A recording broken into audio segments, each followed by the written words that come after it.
आप सबको फिर निवेदन करेंगे, रोग, बीमारी, तकलीफ, कष्ट, या फिर कहीं रुपया पैसा अटक गया हो, नहीं निकल रहा हो, किसी व्यक्ति से कोई काम करवाना है, वो काम नहीं कर रहा, कोई फाइल आगे नहीं बढ़ रही है, कोई कार्य अटक रहा है, तो एक जल के पात्र में जल भरकर 5 बेलपत्री शिव जी को समर्पित कर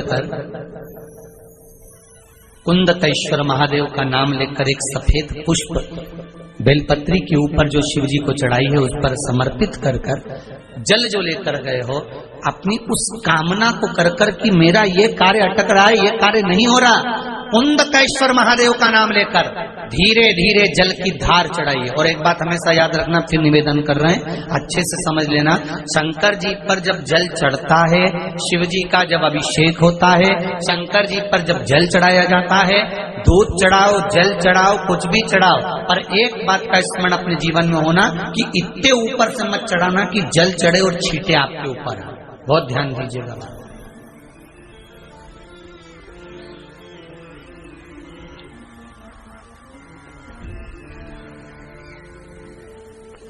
यहां तक वर्णन करा गया है कि शंकर जी का जल चढ़ा हुआ जहां से बहकर जाता है ना, उसको लांगा तक नहीं जाता। यहाँ लांगते हैं क्या?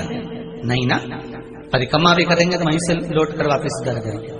शिव जी का जहां से जल बहकर जा रहा हो, चढ़ा हुआ जल जहां से बहकर जा रहा हो, उसको लांगा तक नहीं जाता। बहुत ध्यान देना महाराज, भगवान को कभी भी कोई भी सामग्री, जैसे भगवान के मंदिर में अगर फूल चढ़ाने जा रहे हो, भगवान के मंदिर में अगर पुष्प समर्पित करने जा रहे हो, तो फूल का मुख अपनी ओर नहीं होना चाहिए। फूल का मुख कहां पर होना चाहिए? जम के बोलो जरा, भगवान की ओर। पर ईमानदारी से बोलना, आप मंदिर में भगवान के, आपके घर में भी फूल चढ़ाती होगी, आप अपने घर में भी भगवान को फूल चढ़ाती होगी, आप अपने मंदिर में फूल चढ़ाती होगी, ईमानदारी से बोलो, आपके फूल का मुख कहाँ रखती हो? बोलो बोलो जरा जम के, कहाँ रखती हो? आपकी हो। भगवान को तो डंडी चुभने के लिए दे देती है, चुभती रहे। कुंदकेश्वर महादेव को सबसे ज्यादा कोई चीज चढ़ती है तो सफेद पुष्प चढ़ता है। कौन सा पुष्प चढ़ता है?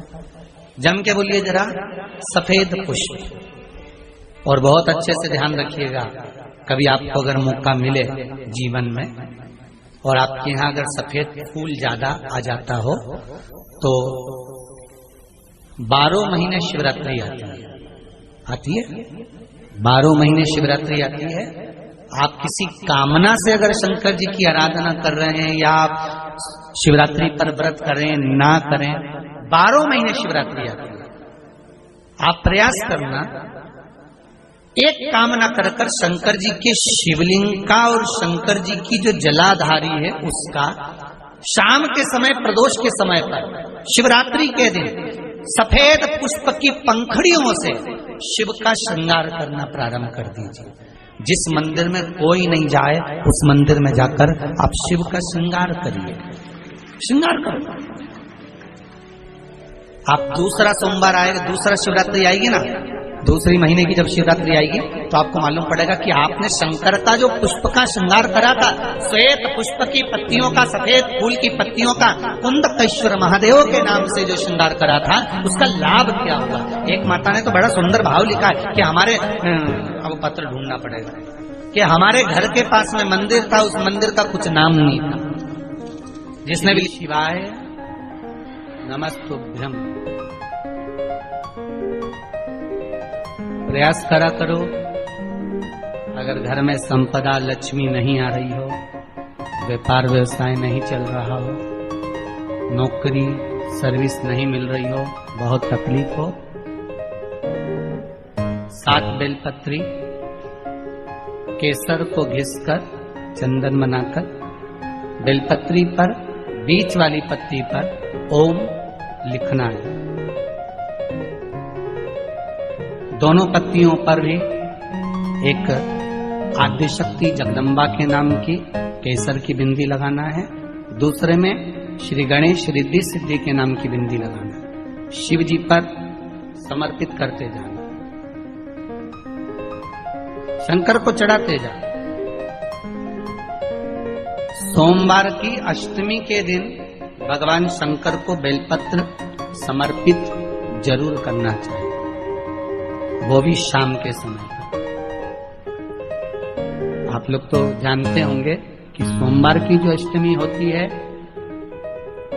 शंकर और पार्वती के मिलन का दिन होता है। किसके मिलन का है? जम के बोलिए। शिव और पार्वती के मिलन का दिन होता है सोमवार की अष्टमी का दिन। साल भर में लगभग 4 या 5 सोमवार की अष्टमी पड़ती है, इससे ज्यादा नहीं पड़ती। शिव और पार्वती के मिलन का दिन होता है सोमवार की अष्टमी।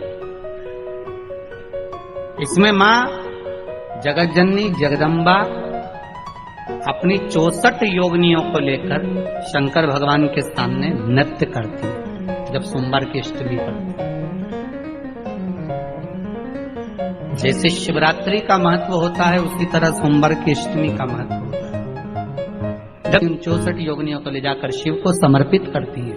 शंकर भगवान की कथा कहती है सोमवार की अष्टमी पड़ने वाले दिन अगर बेलपत्र पर केसर का भाग लगाकर, ओम लिखकर केसर का ही तिलक लगाकर मां आदिशक्ति गणेश जी रिद्धि सिद्धि के नाम से 7 बेलपत्र शिव को समर्पित कर लाल वस्त्र में उसको बांधकर, जिसका व्यापार व्यवसाय या नौकरी सर्विस नहीं हो, बहुत कष्ट चल रहा हो, बहुत जिंदगी में दुख चल रहा हो, उसको 2-1 महीना रख कर देखो, बाबा लाइन लगा देगा आपकी संपदा की ओर, आपका हाथ पकड़ लेगा।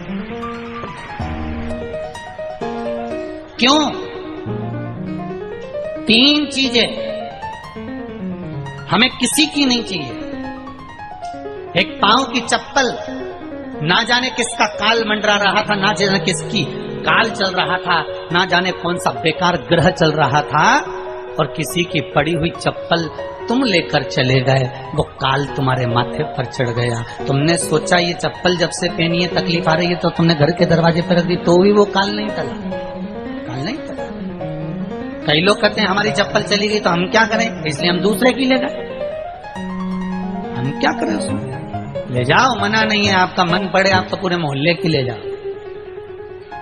कथा जब पूरी हो जाए ना तो ये ग्राउंड में बहुत सारी चप्पल पड़ी मिलेगी, तुमको देखना हो, देख सकते, तुम्हारी मर्जी पड़े तुम बोरा लाओ, उन्हें भर के ले जाओ, मना नहीं।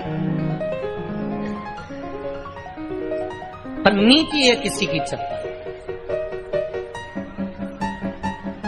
और एक मांग का टीका किसी का नहीं चाहिए। ना जाने कौन सी घड़ी में कौन से पल उसकी